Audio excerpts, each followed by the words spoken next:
يستعد الفريق الأول لكرة القدم بالنادي الأهلي للمباراة القادمة في بطولة الدوري العام المصري بعد الفوز الكبير الذي حققه الفريق على بيراميدز في الجولة الماضية ب3 أهداف دون مقابل، وبهذا الفوز ارتفع رصيد النادي الأهلي إلى 27 نقطة في المركز الأول متصدرا جدول المسابقة.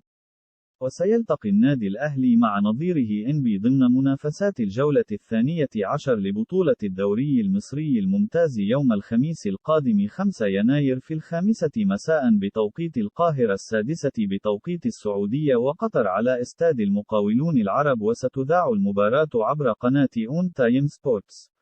وكشف سيد عبد الحفيظ مدير الكرة بالنادي الأهلي أن كريم فؤاد سوف يبدأ في تنفيذ برنامجه التدريبي والتأهيلي المحدد له بعد إصابته بجذع في أربطة الركبة بعد تعرضه للإصابة في مباراة بيراميدز الأخيرة.